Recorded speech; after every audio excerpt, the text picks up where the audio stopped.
Imagine करो कि भाई आज आपकी सैलरी 45,000 है, ठीक है, और अचानक से आपकी सैलरी बढ़ करके 1.5 लाख के ऊपर चली जाए, ठीक है, या फिर भाई 2.5 लाख की आपकी बेसिक सैलरी है और सीधे सीधे 11 लाख के आसपास आपकी सैलरी पहुंच जाए। तो सुनने में बहुत ज़्यादा इम्पॉसिबल लगता है कि नहीं? लेकिन अभी भारत में 8th पे कमीशन को लेकर के ऐसी ही भाई चर्चाएं चल रही है, ठीक है। तो इसके बारे में मैं आप लोग पूरी चीज़ें बताता हूँ। और सबसे शॉकिंग बात ये है कि भाई कुछ एम्प्लॉयज़ यूनियंस ने 400% तक की सैलरी हाइक की डिमांड रख दी है। समझ रहे हो एक बार, ठीक है। अब सवाल तो ये है बेटा, सवाल ये है कि क्या सच में गवर्नमेंट इतनी बड़ी सैलरी हाइक दे सकती है, ठीक है। फिटमेंट फैक्टर आखिरकार होता क्या है, किसकी सैलरी कितनी बढ़ सकती है, ठीक है। ओल्ड पेंशन स्कीम का मतलब इसका ना क्या होने वाला है, और तो और जो टैक्स पेयर्स हैं इनका इम्पैक्ट क्या पड़ने वाला है इनके ऊपर, ठीक है। आज इस वीडियो में अपन लोग पूरा मामला सिंपल भाषा में समझेंगे, अच्छा डिटेल में समझेंगे और सारी चीज़ें आप लोगों को क्लियर कर दूंगा। चैनल पे तो सब्सक्राइब कर देना, बेल आइकन दबा देना, ठीक है। अब सबसे पहले बेसिक अपन लोग समझते हैं, ठीक है। अगर आपको और आसान भाषा में समझाऊँ तो कमीशन इसका मतलब क्या है, ठीक है।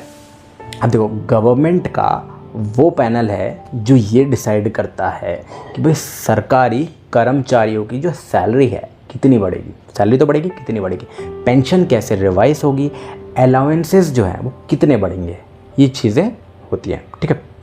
इतिहास में अगर अपन लोग जाएं तो भारत में 1946 में 7th पे कमीशन आ चुके थे, ठीक है, 1946 की बात है। अब 8th पे कमीशन पर डिस्कशन यहाँ पर चल रहा है, ठीक है, 8th पे कमीशन पर डिस्कशन चल रहा है। अब थोड़ा सा मैं अगर आपको एक स्टेप और अपन लोग देखें तो, लेकिन ये जो मामला है ना ये बहुत नॉर्मल तो देखो नहीं है, सबसे पहली बात, ठीक है। यहाँ पर शॉकिंग चीज़ क्या है, 400% हाइक की जो बात चल रही है वो है ना। जैसे कि रेलवे एम्प्लॉयज़ एसोसिएशन ने ये जो प्रपोज़ल दिया था, ठीक है, और इसने ना पूरे देश में अटेंशन ग्रैब कर लिया है, ठीक है। तो प्रपोज़ल को मैं अगर आपको और अच्छी तरीके से समझाऊं तो उन्होंने ये कहा है कि सभी एम्प्लॉयज़ के लिए सेम फिटमेंट फैक्टर नहीं होना चाहिए, उन्होंने ये बोल डाला है, ठीक है। फिटमेंट फैक्टर के बारे में अगर मैं आप लोगों को बताऊं तो फिटमेंट फैक्टर थोड़ा समझ लो, है ना। एंड आखिर फिटमेंट फैक्टर होता क्या है, ठीक है। तो सिंपल भाषा में इसका जो फॉर्मूला है जो कि हो गया आपकी नई सैलरी जो होगी वो current salary into fitment factor. उदाहरण के लिए अगर आपकी सैलरी 20,000 है, ठीक है, 20,000 है, और जो फिटमेंट फैक्टर मान लेते हैं 2.5 है, 2.5 है, तो आपकी जो बेसिक और नई सैलरी बनेगी वो 50,000 आपकी हो जाएगी, ठीक है। मल्टीप्लाई करके देख लेना। 7th पे कमीशन की अगर अपन लोग बात करें तो उसका कंपैरिजन अपन लोग देखते हैं। 7th पे कमीशन में फिटमेंट फैक्टर क्या था, 2.57, ठीक है। और न्यू प्रपोजल की अगर अपन लोग बात करेंगे, है ना, अब जो डिमांड आ रही है वो 2.92, 3.5, 3.8 और 4.09 है, ठीक है। यहाँ तक कि 4.38 भी है, ठीक है। तो एक बार आप लोग इमेजिन करके देखना, मतलब कि कुछ सीनियर एम्प्लॉयज़ जो हैं, है ना, उनकी सैलरी थियोरेटिकली 4 गुना तक जंप कर सकती है। सोच के देखो, 4 गुना तक, ठीक है। अब क्यों एम्प्लॉयज़ इतने ज़्यादा डिमांडिंग हो रहे हैं, है ना। सवाल ये है कि भाई एम्प्लॉयज़ ने जो डिमांड रखी थी ये क्या सोच करके रखी थी, ठीक है। इस पर भी अपन बात करते हैं। तो इन्फ्लेशन का अगर अपन लोग एंगल देखें सबसे पहले तो, क्योंकि जो रियलिटी है वो ये है कि भाई महंगाई डायन खाया जाता है, ठीक है। घरों में भाई महंगाई तो बढ़ रही है, एजुकेशन एक्सपेंसिव हो रहा है, पेट्रोल वाला अपन ने देख ही लिया है, हेल्थ केयर कॉस्टली हो चुका है, हाउसिंग की जो प्राइसेस हैं वो एक्सप्लोड हो रहे हैं, ठीक है। फैमिली का जो प्रेशर है वो बहुत ज़्यादा बन रहा है। पहले एक एम्प्लॉय सिर्फ एक फैमिली चलाता था, ठीक है, और अब क्या हो रहा है, पेरेंट्स हो गए, स्पाउस हो गए, बच्चे हो गए, ठीक है, एजुकेशन हो गया, मेडिकल के एक्सपेंसेस हो गए, तो भाई ये सब चीज़ें हैंडल करनी पड़ती हैं, ठीक है। अब अगले पार्ट पर एक कदम और अगर अपन चले तो फैमिली यूनिट फार्मूला थोड़ा सा अपन देखते हैं, और ये एक इंटरेस्टिंग डिमांड है, ठीक है। और यहाँ पर ना एक जो इंटरेस्टिंग डिमांड इन लोगों ने रखी है वो मैं थोड़ा सा अगर आप लोगों को समझाऊँ तो यूनियन ये बोल रहे हैं कि भाई जो गवर्नमेंट है अभी सैलरी कैलकुलेट करते हैं ना, वो 3 मेंबर फैमिली के लॉजिक से यूज़ करते हैं वो लोग। लेकिन आज की रियलिटी क्या है भाई, 5 मेंबर फैमिली जैसे हो चुकी है इन लोगों के, ठीक है, 5 मेंबर फैमिली तक हो चुका है। तो अगर थोड़ा सा इसको और समझिए तो एक बार ना आप इमेजिन करके देखो खुद से कि भाई एक मिडिल क्लास गवर्नमेंट एम्प्लॉई है, ठीक है, उसकी ईएमआई हो गया, बच्चों की स्कूल फीस हो गई, पेरेंट्स के मेडिकल खर्च हो गए, पेट्रोल हो गया, इलेक्ट्रिसिटी के बिल्स हो गए, घर के लोन्स का बिल हो गया, ठीक है, सब मैनेज कर रहा है वो, ठीक है, सब मैनेज कर रहा है, ठीक है। ओल्ड पेंशन स्कीम की अगर आप लोग बात करोगे और एनपीएस दोनों का अगर अपन कंपेयर करें, है ना, और ये सबसे ज़्यादा इमोशनल मुद्दा भी आप इसको कह सकते हो, ठीक है। ओपीएस डिबेट जिसको कह रहे हैं ओल्ड पेंशन स्कीम, ठीक है, यानी कि ओपीएस, ठीक है। सिंपल एक्सप्लेनेशन अगर मैं करूँ, इसको आसान भाषा में अगर आपको समझाऊँ, तो ओपीएस में रिटायरमेंट के बाद गारंटेड पेंशन मिलती थी, राइट। एनपीएस में न्यू पेंशन स्कीम में इसको अगर आप लोग समझोगे तो नई पेंशन स्कीम जो है इसमें पेंशन मार्केट लिंक्ड है। मतलब कि इसका मतलब क्या है कि भाई स्टॉक मार्केट में जैसे परफॉर्मेंस पर डिपेंड करती है ना, वैसे ही स्टॉक मार्केट के परफॉर्मेंस के डिपेंड पर है ना। एम्प्लॉय का डर क्या है ना, यहीं पर एक बहुत ज़्यादा ना एम्प्लॉय डरे हुए हैं भाई, एक तरीके से आप लोग समझोगे तो, है ना। ब्रूटल ट्रूथ अगर मैं आप लोगों को बताऊं तो एक बार आप लोग इमेजिन करके देखो, सोच करके देखो कि पूरी ज़िंदगी जॉब करने के बाद, पूरी ज़िंदगी जॉब करिए, रिटायरमेंट इनकम मार्केट क्रैश पर डिपेंड हो रही है, ठीक है। तो सोच करके देखो एक बार क्या चीज़, क्या असर पड़ेगा। और ये बड़ी प्रॉब्लम है, छोटी लग रही होगी पर बड़ी है ना। और अब आता है सबसे इम्पॉर्टेंट सवाल, आप लोग कह सकते हो सबसे इम्पॉर्टेंट सवाल है ये कि क्या गवर्नमेंट इसको अफोर्ड कर भी पाएगी जो डिमांड रखी है। क्या गवर्नमेंट, भारत की गवर्नमेंट इतनी मैसिव सैलरी हाइक अफोर्ड कर सकती है इतने सारे एम्प्लॉय का, लाखों एम्प्लॉयज़ का, ठीक है। तो बर्डन तो बहुत ज़्यादा है, क्योंकि सैलरी बढ़ेगी तो भाई सैलरी जाएगी कहाँ से, पेंशन का जो बर्डन है वो भी बढ़ेगा, ठीक है, अलाउंसेस बढ़ेंगे, ठीक है।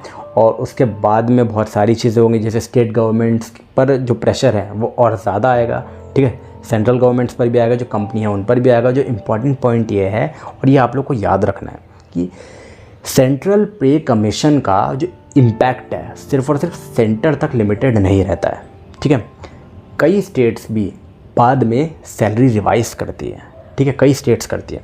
रियलिटी चेक अगर आप लोग देखोगे तो मतलब कि एक डिसीजन पूरे देश के फाइनेंसेस बदल सकता है। तो बहुत ज़्यादा बड़ा डिसीजन है ये, ठीक है, और इसलिए अपन लोग इसको यहाँ पर बात कर रहे हैं, इसको चर्चे में लेकर के आए हैं, ठीक है। अब प्रैक्टिकल रियलिटी समझो आप लोग, एक चीज़ प्रैक्टिकल समझना है इसको, और ब्रूटल ऑनेस्ट थोड़ा सा होने वाला है, ठीक है। इसको कई लोगों को बुरा भी लग सकता है, लेकिन देखो भाई 400% हाइक्स की जो हेडलाइन है सुनने में तो बहुत अच्छा लगता है, लेकिन रियलिस्टिक बिल्कुल भी नहीं है। इतना बड़ा जंप बहुत ज़्यादा मुश्किल लगता है, ठीक है। ये चीज़ मेरा पर्सनल ओपिनियन है ना। सिनेरियो जैसे अगर आप लोग देखोगे तो मोस्ट प्रोबेबली गवर्नमेंट के जो मिडिल क्लास का जो पाथ है वो चूज़ करेगी, मतलब जो बीच मिडिल क्लास वालों के लिए पाथ चूज़ करेगी, पॉसिबल आउटकम्स देखेगी, मतलब कि कुछ सैलरीज इंक्रीज़ होंगी, ठीक है, इन्फ्लेशन को एडजस्ट वो लोग करेंगे, कुछ ना कुछ तो इंक्रीज़ करेंगे, पेंशन को प्रोटेक्शंस थोड़ा सा और करे तो बहुत अच्छी बात है। मॉडरेट फिटमेंट फैक्टर लेकर के आएंगे, 4% तो भाई नहीं लेकर के आएंगे, 400% नहीं लेकर के आएंगे, ठीक है। एट्थ पे कमीशन से इम्पैक्ट क्या होने वाला है, ठीक है, 1.1 करोड़ से ज़्यादा लोगों पर तो भाई इसका इम्पैक्ट सीधा सीधा पड़ेगा। यानी कि जैसे इंक्लूड कर लोगे अगर आप, जिसमें कि सेंट्रल गवर्नमेंट के जो एम्प्लॉयज़ हो गए, ठीक है, उसके बाद पेंशनर्स हो गए, ठीक है, जिसके बाद फैमिलीज़ हो गई उनकी, ठीक है, इनडायरेक्टली सब पर इम्पैक्ट पड़ने वाला है। और तो और इनडायरेक्टली फ़ायदा भी हो सकता है, ठीक है। किन लोगों को फ़ायदा होगा भाई, रियल एस्टेट वालों को हो गया, उसके बाद ऑटो सेक्टर वालों को हो गया, कंज्यूमर स्पेंडिंग वालों को हो गया, ठीक है, बैंकिंग सेक्टर वालों को हो गया। तो सब लोगों का इसमें इन्वॉल्व हैं सबके सब, ठीक है। क्योंकि देखो सैलरी बढ़ती है तो भाई स्पेंडिंग पावर भी बढ़ती है, सैलरी बढ़ती है तो स्पेंडिंग पावर भी बढ़ती है, ठीक है। और गवर्नमेंट तो सब पे टैक्स लेती है, ठीक है, हर एक चीज़ पे गवर्नमेंट को टैक्स लेनी है। लेकिन दूसरा साइड भी इसका समझो, एक चीज़ दूसरा साइड समझो कि इन्फ्लेशन जो रिस्क है, इन्फ्लेशन का जो रिस्क है ना। अब अगर बहुत ज़्यादा सैलरी हाइक्स हुई तो भाई इन्फ्लेशन भी बढ़ जाएगा आपका, ठीक है, तो आपका इन्फ्लेशन भी बढ़ जाएगा। मार्केट में ज़्यादा पैसा आएगा तो प्राइसेस क्या होंगे, प्राइसेस भी ऊपर जाएंगे, ठीक है। तो इसको अगर आप लोग समझोगे, अगर मैं आपको कंक्लूजन बताऊं, तो ओवरऑल पिक्चर क्या आती है? ओवरऑल पिक्चर ये है कि भाई 8th पे कमीशन सिर्फ और सिर्फ सैलरी रिवीजन नहीं है, ठीक है। ये इंडिया की इकोनॉमी देख सकते हो आप, इकोनॉमी हो गया, इन्फ्लेशन हो गया, पेंशन हो गया, ठीक है, फ्यूचर हो गया, गवर्नमेंट के फाइनेंसेस हो गया, सब चीज़ों का इम्पैक्ट करने वाला है, सब पर इम्पैक्ट कर सकता है ये चीज़, ठीक है। उसके बाद ठीक है, तो ये सारी चीज़ें तो मैंने आप लोगों को बता ही दिया। और सबसे इम्पॉर्टेंट बात एंडिंग, अगर मैं आप लोगों को बताऊं तो हेडलाइन देख करके एक्साइटमेंट में आप लोगों को मत आओ, ठीक है। जब तक ऑफिशियली रिकमेंडेशंस नहीं आ जाती हैं, ठीक है, अभी ऑफिशियल नहीं हुआ है, तब तक के लिए कोई फाइनल सैलरी फिक्स नहीं है। ऑलराइट, तो आपके हिसाब से कितना इसका सैलरी हाइक होना चाहिए? गवर्नमेंट एम्प्लॉयज़ को बड़ी सैलरी हाइक मिलनी चाहिए या फिर नहीं मिलनी चाहिए, ठीक है। फिस्कल बर्डन कितना कंट्रोल किया जा सकता है, कितना कंट्रोल नहीं किया जा सकता है, एंड गवर्नमेंट इस पर क्या एक्शन ले सकती है, क्या नहीं ले सकती, कमेंट में ज़रूर बताना। और ऐसे ही डीप एक्सप्लेनेटरी वीडियोस के लिए चैनल को सब्सक्राइब ज़रूर कर लेना, क्योंकि अकेला चैनल आप लोग पूरी यूट्यूब पे देख लेना, जो आपके कमेंट्स पर, आपके सवालों पर भी मैं अलग से वीडियोज़ लेकर के आता हूँ, ठीक है।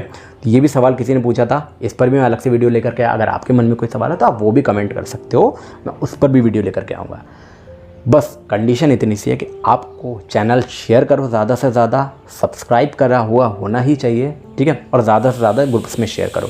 ऑलराइट दोस्तों, तो आज की वीडियो में इतना ही, अपन मिलेंगे अपने अगले वीडियो में, तब तक के लिए बाय बाय, जय श्री राम, राधे राधे, हर हर महादेव दोस्तों।